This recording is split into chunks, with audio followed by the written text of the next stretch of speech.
Hello everyone, I'm Dr. Mohal Banker, intervention radiologist from Bankers Vasco Hospital. આજે આપણે topic પર વાત કરવા જઈ રહ્યા છીએ that is called fibro adenoma of breast. બ્રેસ્ટમાં ઘણા બધા ટાઈપની ગાંઠો થતી હોય છે અને મોટા ભાગે આપણે સોસાયટીમાં ફરતા હોઈએ તો આપણને એવું લાગે કે બ્રેસ્ટમાં તો કેન્સરની જ ગાંઠ થાય, પણ ના, એકચ્યુઅલી એવું નથી. કેન્સર વગર પણ એવા ઘણા બધા રોગોની ગાંઠ બ્રેસ્ટમાં થતી હોય જેને કારણે પેશન્ટ હેરાન થતા હોય છે. અને આવા જ જે એક ડિઝીઝનો જે ડિઝીઝ છે that is called fibro adenoma of the breast. બ્રેસ્ટમાં આ બિનાઇન ડિઝનની ગાંઠ થાય છે અને એક સર્વે પ્રમાણે approximately 10% of the female population, એટલે 100માંથી 10 લોકોને આ ફાઇબ્રો એડિનોમાની ગાંઠ જોવા મળે છે. So it's a very very huge in number. અને આને કારણે પેશન્ટને ઘણી બધી તકલીફ પણ પડતી હોય છે. અને બીજી વસ્તુ ધ્યાન રાખો કે આ જે રોગ છે એ આ ફાઇબ્રો એડિનોમા ઓફ ધ બ્રેસ્ટ એક કેન્સરની ગાંઠ નથી. આ because of the hormonal changes આ પેશન્ટમાં આ જે બ્રેસ્ટના જે ગ્લેન્ડ્યુલર ટિશ્યુ છે એનો હાઇપર ગ્રોથ થતો હોય અને એને કારણે જે લમ્પ ડેવલપ થતો હોય, સો દેટ ઇઝ કોલ્ડ ફાઇબ્રો એડિનોમા. મોટા ભાગે યંગર એજ ગ્રુપમાં થતો હોય છે.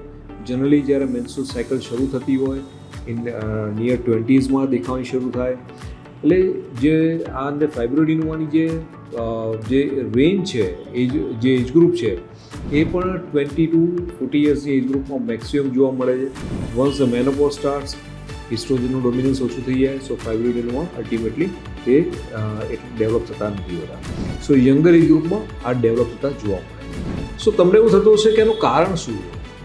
યંગર એજ ગ્રુપમાં આટલી નાની ઉંમરમાં આવી ગાંઠ જોવા મળવી બ્રેસ્ટની, તો એનું કારણ તો કંઈક તો હશે ને. સો ધેર આર મલ્ટિપલ રીઝન્સ કે ફાઇબ્રો એડિનોમાની ગાંઠ બ્રેસ્ટમાં જોવા મળતી હોય. The most common factor genetic છે. ઘણીવાર જીનેટિક ડોમિનન્સ ઘણું બધું જોવા મળતું હોય છે. એ ઉપરાંત ડાયટરી ફેક્ટર પણ ઘણું બધું કામ કરે છે. જે આપણે પ્રો ઇન્ફ્લેમેટરી ડાયટ લઈએ, પ્રોસેસ ફૂડ લઈએ, જે હાઈ સુગર કન્ટેન્ટ કાર્બોહાઈડ્રેટવાળું જે ફૂડ છે એ ફૂડ પણ ઇસ્ટ્રોજનનું સિક્રિશન્સ વધારે છે. હોર્મોન જે હાર્મોની હોય હોર્મોન્સની એ ડિસ્ટર્બ કરે છે અને એના કારણે પણ ફાઇબ્રો એડિનોમા થવાનું આપણે કોમનલી જોવા મળતું હોય છે. એ સિવાય ઘણા બધા જે ડાયટ છે જે ઇસ્ટ્રોજનનું સિક્રિશન્સ વધારતા હોય, જેમ કે સોયાબીન. તો soybean it increases the estrogen secretions ને એને કારણે પણ ફાઇબ્રો એડિનોમા આપણને ઘણું બધું વધારે જોવા મળે છે. So there are lots of dietary influence, genetical influence છે. આ ઉપરાંત તમે ફૂડને કૂક કરો છો, જેમ કે તમે કોઈ પણ ટેફલોન કોટિંગ તમે તવી કેવી કંઈ વાપરો છો જેમાં તમે ફૂડ કૂક કરો છો, તો એ બધા જે પ્લાસ્ટિક કન્ટેનર છે એ બધાને કારણે પણ ઘણીવાર જે હોર્મોનલ ચેન્જીસવાળો જે કન્સેપ્ટ છે એ એક્ટિવેટ થાય છે અને એને કારણે પણ ઘણીવાર ફાઇબ્રો એડિનોમા જોવા મળતા હોય. So there are lots of factors, પણ generally I would prefer there are 2 to 3 main important factor. One is genetic factor અને તમારો ડાયટ.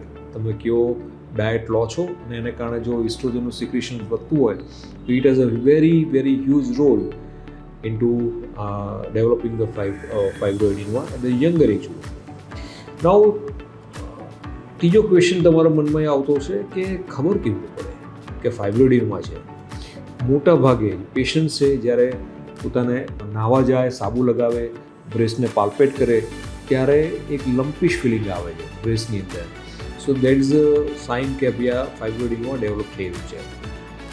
ઘણીવાર આ ફાઇબ્રો એડિનોમા કહીએ એને માઉસ ઇન ધ બ્રેસ્ટ કહેવાય. Y the mouse in the breast? કે ઘણીવાર એ લમ્પ છે ને એ એક જ જગ્યાએ ના હોય, because breast is a fatty organs. એટલે તમે એક જગ્યાએ લમ્પને પ્રેસ કરો તો એ ટિશ્યુ થોડાક સાઈડમાં આવતા રહે અને સો એ લમ્પ જે છે એ મોબાઈલ હોય, એટલે એને કારણે એક ટેર્મિનોલોજી એવી પણ ડેવલપ થઈ છે કે mouse in the breast. Mouse જગ્યા ફરતું હોય એવી રીતે લમ્પ પણ બ્રેસ્ટમાં જુદી જગ્યાએ પાલ્પેટ થતો હોય એક જ. સેકન્ડ થિંગ કે આ લમ્પમાં જ્યારે હોર્મોનલ ચેન્જીસ આવતા હોય મેન્સ્ટ્રુઅલ સાયકલ્સમાં ઘણીવાર બહુ જ પેઇન ડેવલપ થતું હોય છે. સો અને થર્ડ થિંગ, ઘણીવાર એનો અનકન્ટ્રોલ ગ્રોથ થતો હોય. Within a span of few months એનો સાઇઝ છે 2-3 સેન્ટીમીટર 4 સેન્ટીમીટર જેટલી વધી જાય. આ બધાને કારણે પેશન્ટને પેઇન બહુ થતું હોય છે. So these are the different presentations પેશન્ટને પાલ્પેટ થાય, પેઇન થાય, ઘણીવાર એટલી બધી સાઇઝ વધી જાય કે એક બ્રેસ્ટ મોટું થઈ જાય અને સેકન્ડ બ્રેસ્ટ હોય એની સાઇઝ નોર્મલ હોય. સો આ ટાઈપના ચેન્જીસ અમે જોતા હોઈએ છીએ. એની સારવાર, તમને એવું લાગશે કે હવે આ લંપ તો આવી ગયો, એની સારવાર શું? સો બેઝિકલી આ જે વિડીયોમાં હું તમને કહેવા માગું છું કે આવો લંપ હોય તો એ લંપની ચિંતા ના કરતા આની હવે નોન સર્જિકલ સારવાર ઉપલબ્ધ છે અને that is cold vacuum assisted aspiration for the Paris legion. આપણે જે ટ્રેડિશનલ સર્જિકલ મેથડ છે એમાં શું થાય કે બ્રેસ્ટના લંપને એકવાર લોકલાઇઝ કરી એક આપણે ચીરો મૂકી અને એ જે લંપ છે, એ જે ગાંઠ છે એને તમારે બીજા ટિશ્યુને સેપરેટ કરી અને આખી બહાર કાઢી નાખવામાં આવે.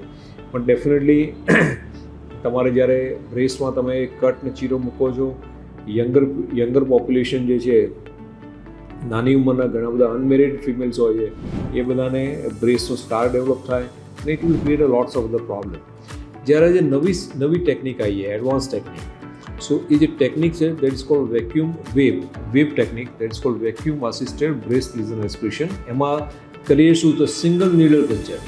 કોઈ પણ જગ્યાએ જ્યારે આપણે આ વાત કરીએ છીએ જે આ એડવાન્સ વેવ ટેકનિકની, તો તમે ધ્યાન હશે કે કોઈ પણ જગ્યાએ ક્યારે પણ શરીરમાં કોઈ પણ નીડલ નાખો છો, નીડલથી કોઈ પણ ઇન્જેક્શન્સ આપો છો તો કોઈ સ્કાર ડેવલપ થતો નથી. જ્યારે પણ આપણે એ સ્કિનમાં કટ મૂકીએ છીએ, નાઇફ વાપરીએ ત્યારે સ્કાર ડેવલપ થાય, ત્યારે ટાંકા લેવાની જરૂર પડે. આખી આ જે ટેકનિક છે એક સિંગલ નીડલ પંચરથી કરીએ છીએ. સોનોગ્રાફી ગાઈડેડ આપણે એ બ્રેસ્ટની લીઝનની અંદર આ જે વેક્યુમની એક સ્પેશિયલ નીડલ આવે એને આપણે ત્યાં રાખી અને વેક્યુમથી એ ધીરે ધીરે એ નીડલ છે એ લીઝનને કટ કરતી જાય અને વેક્યુમથી એ સક કરતા જઈએ. એમ કરી આખું લીઝન છે એને વિધાઉટ એની સર્જરી આપણે બ્રેસ્ટમાંથી રિમૂવ કરી નાખીએ છીએ. અને આ ટેકનિક એ ઘણીવાર ઓપીડી બેઝ પર પણ થતી હોય છે. પેશન્ટ આવે, અડધી કલાકની પ્રોસિજર, 15-20 મિનિટ અડધી કલાકની પ્રોસિજર અને 2-3 કલાક આરામ કરીને પેશન્ટ ઘરે જઈ શકે. સો આ એકદમ એડવાન્સ ટેકનિક છે. કોઈ પણ જાતના સ્કાર ને કશું ડેવલપ થતું નથી. યંગર પેશન્ટ્સ માટે તો ખૂબ જ આશીર્વાદરૂપ છે. અને તમે જોવા જાઓ તો in all the literature the success rate is more than 99%. કેમ? કારણ કે આ ટાર્ગેટેડ આપણે થેરાપી આપીએ છીએ. સોનોગ્રાફીમાં જોઈ જે જગ્યાએ લીઝન છે એ લીઝનની અંદર નીડલ નાખી અને એને એસ્પિરેટ કરી નાખો. સો કોઈ લીઝન એવું નથી હોતું કે બચી જાય. અને ટાર્ગેટેડ થેરાપી આપીએ છીએ અને એને જ કારણે આનો જે success rate is very very high. So તો યાદ રાખો, બ્રેસ્ટમાં જો ફાઇબ્રોઇડિનોમા હોય તો કોઈ ગભરાવાની જરૂર નથી. એડવાન્સ વેવ ટેકનિકથી આપણે આજે સારવાર કરીએ છીએ. એમાં કોઈ પણ જાતના ટાંકા કટ વગર ફાઇબ્રોઇડિનોમાની સારવાર શક્ય છે. આ ઉપરાંત જો તમે કન્ઝર્વેટિવ મેથડમાં આવો છો, તમે ઘણા પેશન્ટને અમે જો સાઇઝ એટલી બધી એગ્રેવેટ વધતી ના હોય, પેઇન સિમ્ટમ ના હોય, તો અમે કહેતા હોઈએ કે દર વર્ષે 6 મહિને ચેકઅપ કરાવતા રહેજો.